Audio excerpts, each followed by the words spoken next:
Gamercast Network.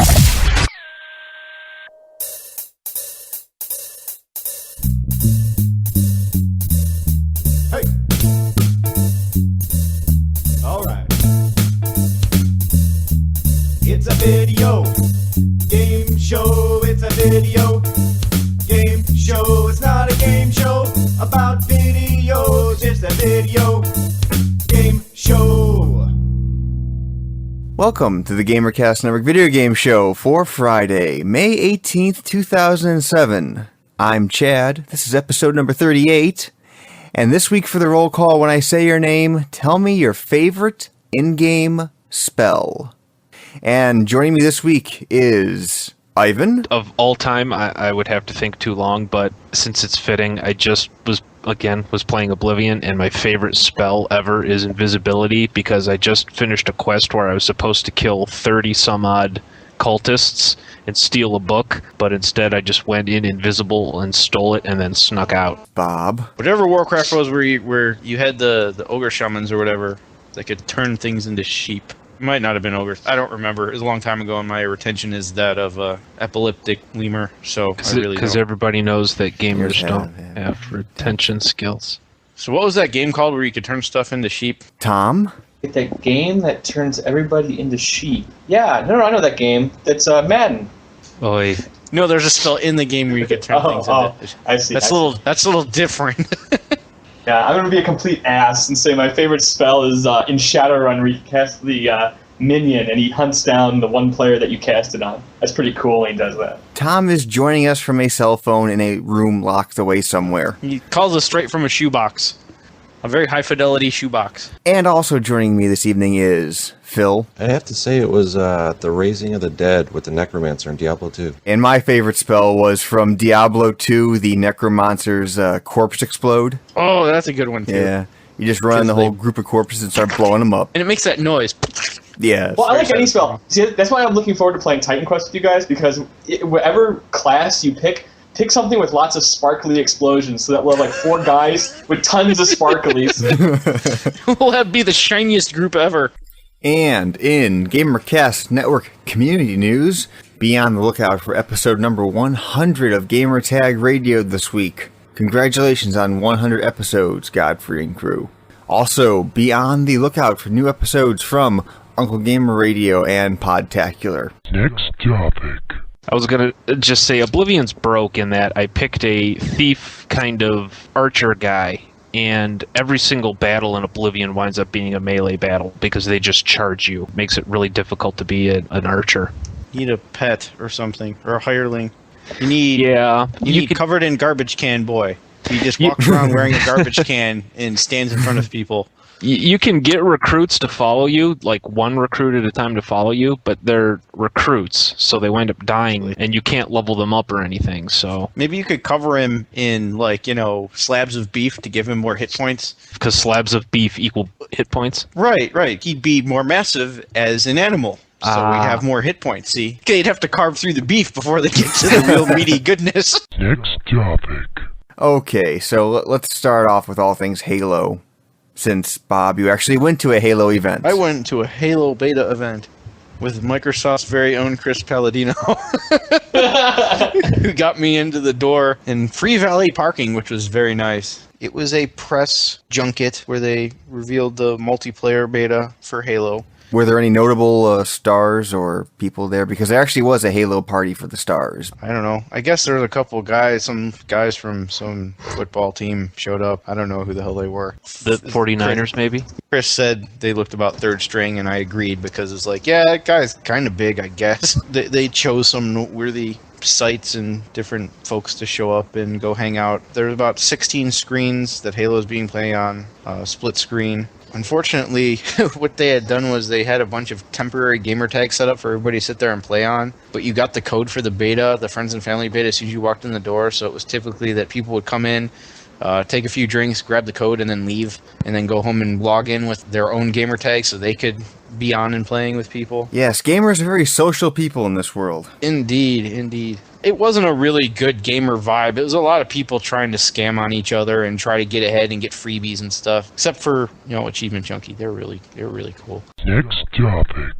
Okay, so let's switch over to actually talking about Halo. It looks like Halo. It looks exactly like Halo. Looks exactly like UT 2004. Honestly, if you go in UT 2004 and you just hit like, I don't know, instant action or whatever default board they start deathmatch on, you're outside and they're kind of in a cliff area and you're running around, there's grass, but then there's like underground tunnels and stuff that you can go in. It's that board. And there were a couple vehicles, little ATV thing and a little alien ground skimmer thing that could have been right out of UT 2004, except that the ATV thing didn't have the little blades that come out of the side, and you couldn't jump the little aircraft thingy in the air and slam it down on people, chopping them in a little bit, which I always enjoyed doing in UT 2004. I don't want to be too harsh on it, because honestly, it does exactly what you think it's going to do. It's Halo. I mean, it's a bunch of guys bouncing around. Yeah, the Halo fanboys will love it. They will call it the best game ever made. But I played the beta a bunch, and I agree with Bob there. It's kind of a lot like UT, and you run around, you jump a lot, you die a lot. The worst disappointment for me, though, was there's a few new weapons, but other than that, it's Halo 2. So what are you really getting with Halo 3? Well, also, I think here the idea is, it's still, again, as you said, it's still a beta. It's still a beta. And people have been exploring the code. Somehow they do it. I have no idea how. And they say there are names of other weapons in there that exist, but they aren't unlocked because it is a beta. I did not play a lot of Halo 1 or Halo 2 multiplayer, and I did not play a lot of Unreal Tournament multiplayer. So I have a different take on the whole thing. I kind of like it, in that it's a very simple, easy game to get into and just play quick matches. If you like that kind of thing, it's a really fun style. It's a very fun, arcadey kind of shooter game. That's what I said. There's nothing wrong with the game. I mean, right. it plays fine. Everybody should own that game. If you have UT 2004, you probably don't need this game because it's really not going to have anything to offer to you. If you don't, and all you have is an Xbox 360, yes, go out and buy this game because it's different than Gears. It's not like a tactical hiding behind stuff, trying to sneak up thing shooter. It's like you run out, you get the big pretty guns, and you blow the hell out of each other with it. And you die a lot, and you respawn, and you die again, and whoever dies the least wins the game. I didn't die that many times. I'm no noob. What am I doing? I held my own. I'm saying in general, unlike say a very tactical shooter like a Vegas, where you die the once. When your own teammate throws a grenade at you. Exactly. When your own teammate bounces one off your helmet, it floats on top of your head and then explodes, taking your head with it. Next topic. From a visual perspective, compared to Gears, you can't even compare the two. I was going to say, in defense of Halo, in that respect, you can have 12, 16 players in a Halo match. No. And in Gears, you have 6. You have 5,000 polygon characters or whatever you have in Gears. You're just not going to... You can have 8. Yes, you can have 8. Also, I think the idea here is that Bungie was going for gameplay rather than graphics. That's a cop Well, out. and it is still a a beta, too, though. It is still a beta. And it's not due out for another 6 months, so they can... I would give them stuff like how poor the water looked. I mean, I'm sure that's on the thing. It was one of those things where it's like there was a plane of water and it had some ripples on it, but if you went under the water, you just saw the plane. There was no like haze or anything. Having been greeted with Gears and saying this is what a next-gen game can look like on the Xbox, and then seeing Halo, it's a very, very big step down. Pretty much Halo 3 should have came out first, and then Gears should have come out and been like, okay, that would have been the logical progression. But no, there's nothing visually good. I mean, even, I guess their big thing with that bubble shield, that's probably the most visually impressive thing. Yeah, I mean... That's like the first thing you'd render when you figure out how to do a ray tracer, dude. Yeah, doing the refractions of all the light. Actually, that looks better than the water in the game, I think. It's nice that a game looks good. I'm not retracting from what I said, that the game still, doesn't look that good, but honestly, you don't notice it anyway. Because you're moving so fast and jumping around trying not to die. Yeah, I remember hearing this was a long time ago, after Quake 3 came out, they were doing a breakdown of the graphics, and we're like, hey, did you notice that whole little specular reflection we were doing at real time? And it was like, dude, you're flying so fast we can't even see what you're looking at. I can't wait till they get real-time motion blur to work, and then you just won't be able to see anything. But I don't want to see that if I'm playing a game. It's one of these things where I'm kind of with Palladino on this one. I really don't want anti-aliasing half the time, because one pixel makes all the difference in the world.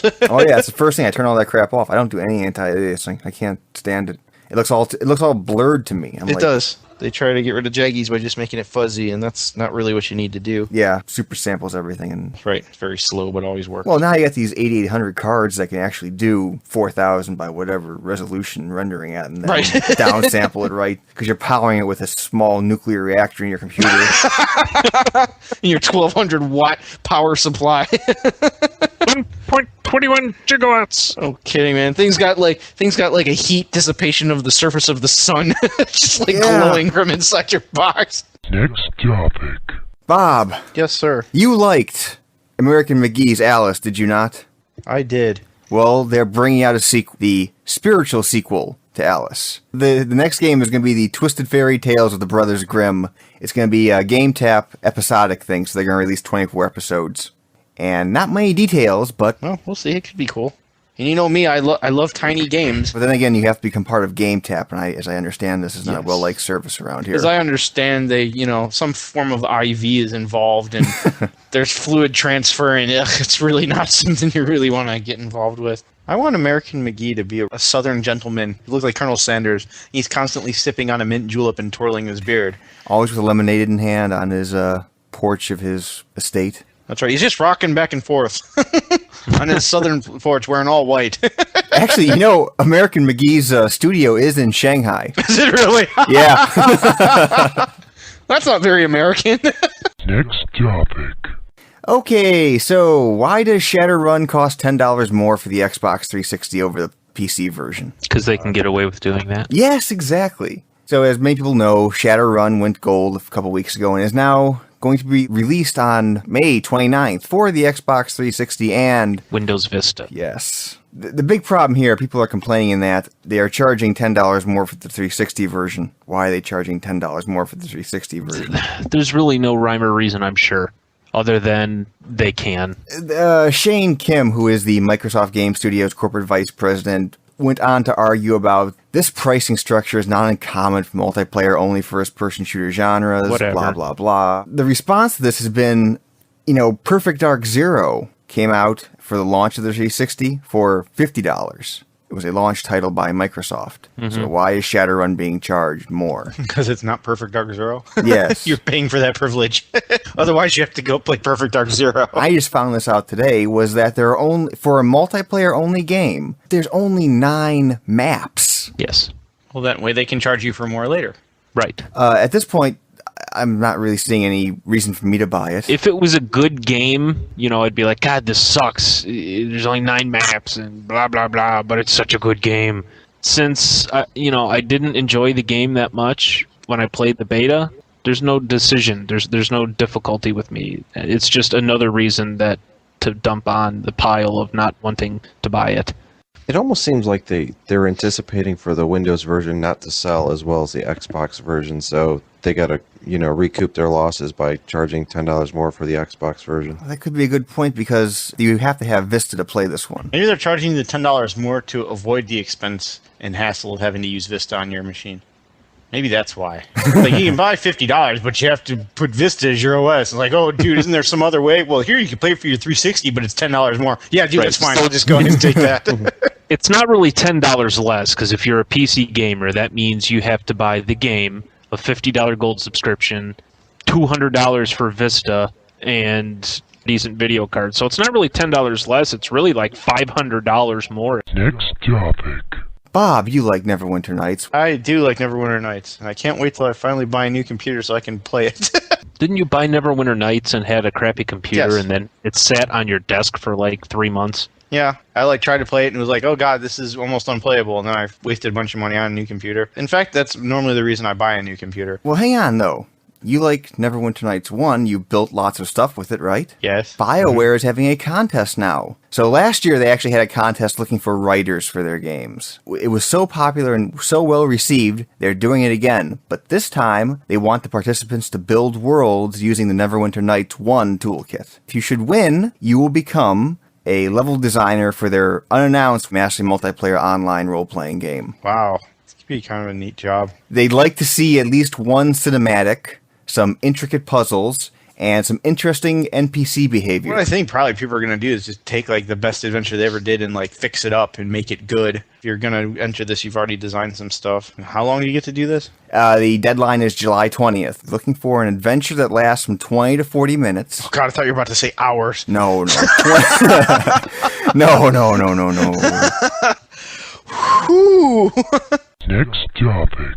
You guys play Prince of Persia? I remember thinking that back in the day that I loved Prince of Persia. Does that make sense? In all honesty, if you go back and play Prince of Persia, it's frustrating and it's hard and it's mean and it makes you want to kick a puppy. Why do you want to kick puppies now? Because that's the kind of game it is. Why'd you kick that puppy? Well, I was playing Prince of Persia. Oh, well, all right then, it happens. So Ubisoft is bringing to Xbox Live Arcade Prince of Persia.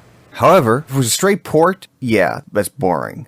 But they actually are redoing all the graphics. Right. They are adding in, because I don't remember in the original, I don't remember the guy shooting, and if you watch the trailer for it, there are people shooting at you, and he has some new maneuvers, such as he can do wall jumps. Really? Because what I read was they updated the graphics, they did a bunch of stuff, but they left the gameplay. If you watch that trailer, he actually jumps onto a wall and then jumps back. And I don't remember him ever doing that in the first game, because I played Prince of Persia a lot. I like to kick puppies, damn it.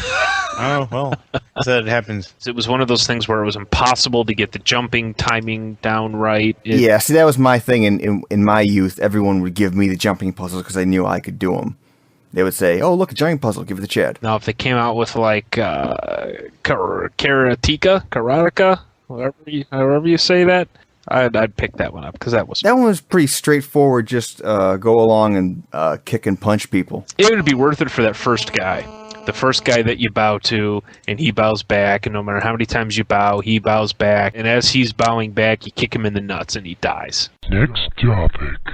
What's Pain? That sounds fun. This week, Sony had their Gamers Day, when they announced a lot of upcoming games, gameplay videos for things like Ratchet & Clank, Heavenly Sword, and all that kind of stuff. Pain is going to be a PlayStation Network games, and this is going to be a game where take MTV Jackass and a ragdoll kind of environment. So you're going to take your little character. I think the major gameplay feature here is you're going to have this human slingshot. Put the dude in the slingshot, aim him at a city, and launch him into the city, and wackiness ensues, causing collisions, going through windows. Well, yeah, he goes and collides with, like, billboards. Yeah, so all of a sudden that doesn't seem as interesting as I thought it was. The thing here, though, I did not know this until people were talking about this on our forums. The way the PSN network is set up, it's like an iTunes kind of thing. You know how in iTunes, when you buy a song, you activate it on 1 or 2 or 3 or 4 different computers? It works almost the same way for the PlayStation network. So if you have friends, you all can chip in, buy a game, and activate it on each of your consoles. The only caveat being you can't do the online multiplayer at the same time. And this apparently works over the PlayStation 1 games. Well, that's a very cool feature. That is cool about iTunes. They do have digital rights management, but you can have, I think iTunes is up to like 5 computers you can authorize to play your songs. That's actually one of the better ideas I've heard come out of the PlayStation 3. Spank the Monkey. I wonder what that could possibly be. Yes, it's one of the play modes in Pain. They had some weird names for their play modes on iTouch.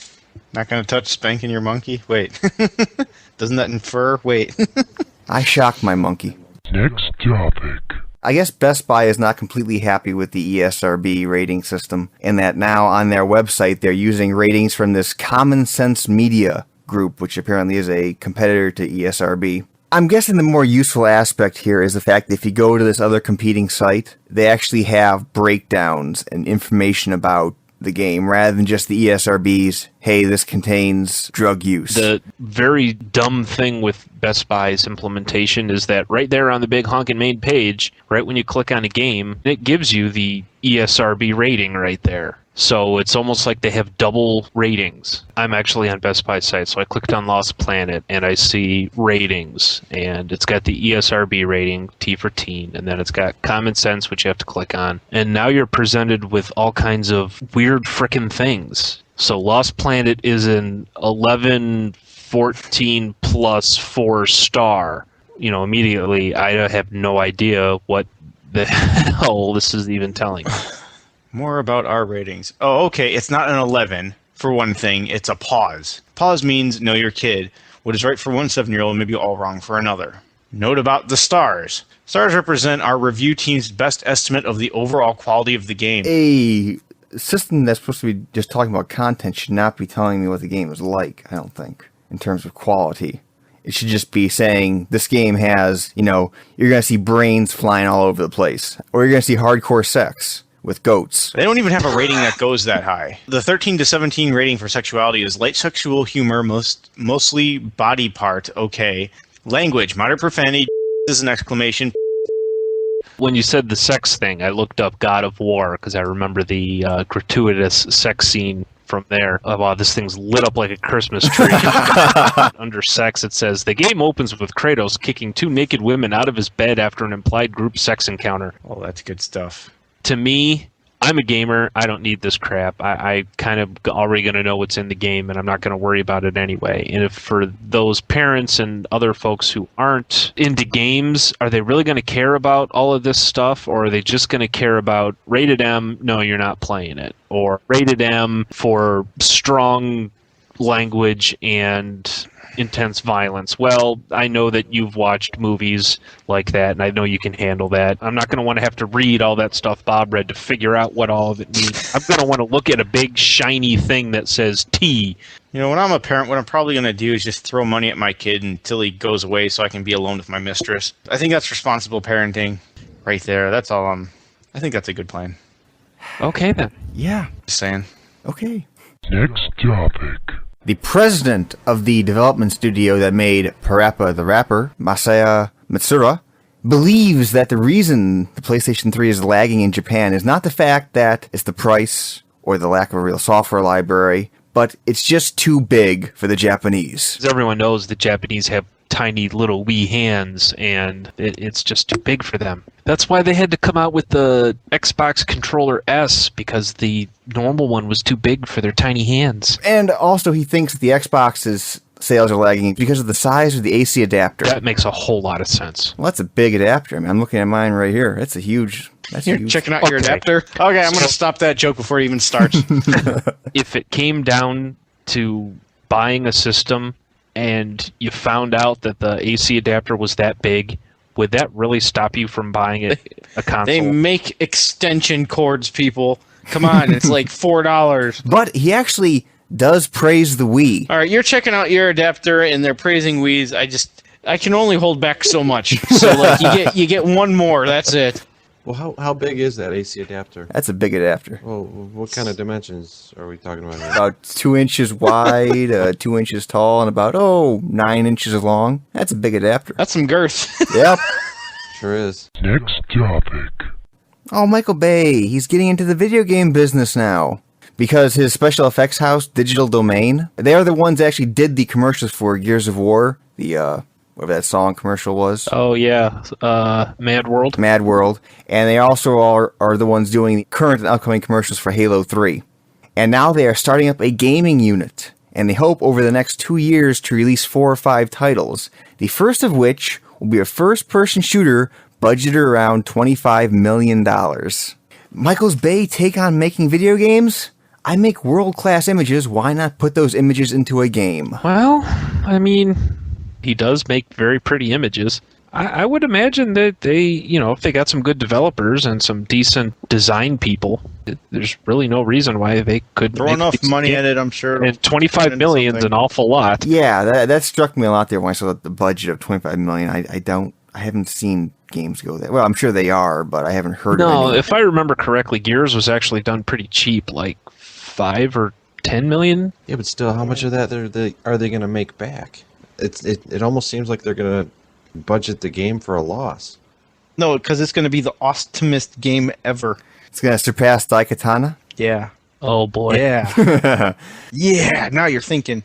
Well, let's see. 25 million. Assume $50 a game. That's what, 500,000. I mean, that's a lot of games sold, but it's not unheard of. At a $50 title here, you got, there's console fees, there's publisher fees, there's... Well, right. They got to sell like probably 1 million titles to at least make it worthwhile. If you're talking return on investment, though, if you're investing $25 million into a game, it better damn well be a really awesome game.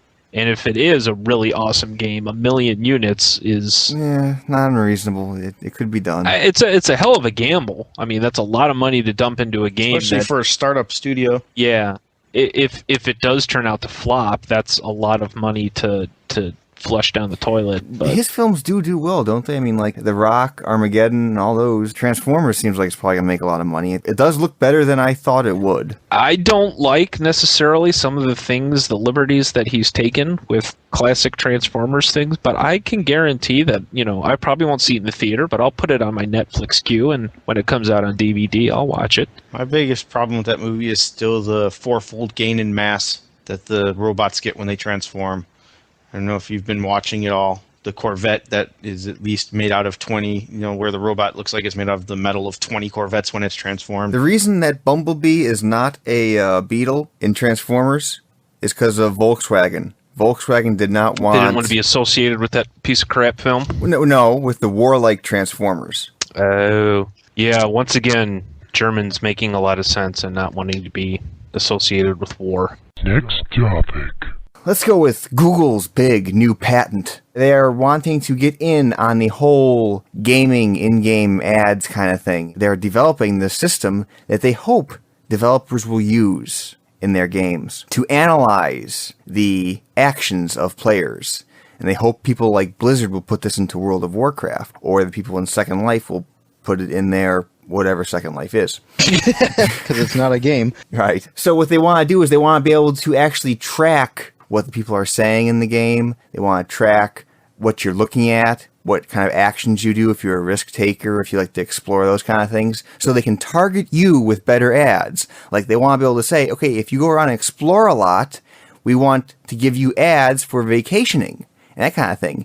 If you chat a lot, we want you to go get things for mobile phones. Or if you like jumping off of cliffs and being all haphazard, we want to target you with Mountain Dew commercials because you're extreme. No, insurance for those kind Insurance, nice. If you've been doing a lot of gaming for the last 3 or 4 hours, then they want to start targeting you with ads for Coke, Pizza Hut, and all those kind of things. I'm sure Taco Bell's still open. That's what they want to be able to tell you. Hey, Taco Bell's still open. Hey, fat ass, Taco Bell's open. I bet you want some, don't you?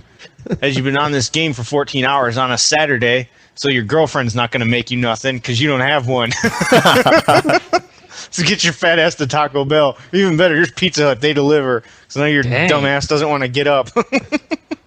I take offense to that since I got home at about noon and I played Oblivion for 7 hours. It's not a Saturday, is it? All right. And you have a girlfriend, don't you? Yeah. Well, then shut up.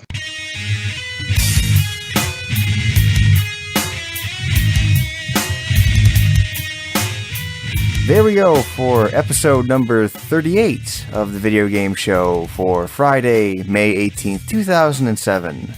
Any ham sandwiches or Shattered Dream pies to the world? I like to give a Shattered Dream pie to myself. You can't feed yourself on the show. We've gone over this problem. I said you can't feed him ham sandwiches. You can eat all the Shattered Dream pie you want. I would like to give a ham sandwich to Natalie and Nelson of Achievement Junkie, who are two of the coolest people ever, and we formed a little circle of indifference to Halo and insulated ourselves from the clamor of the crowds. It was very nice talking to both of them. And go check out their show, Achievement Junkie. And as always, send your comments, questions, queries, or concerns to the mailbag at vgs@gamercastnetwork.com. You can call us at 320-300-GAME. That is a standard long-distance call, and all normal fees apply. Or you can Skype us at Video Game Show. Well, that's it, guys. Thank you all for listening, and good night.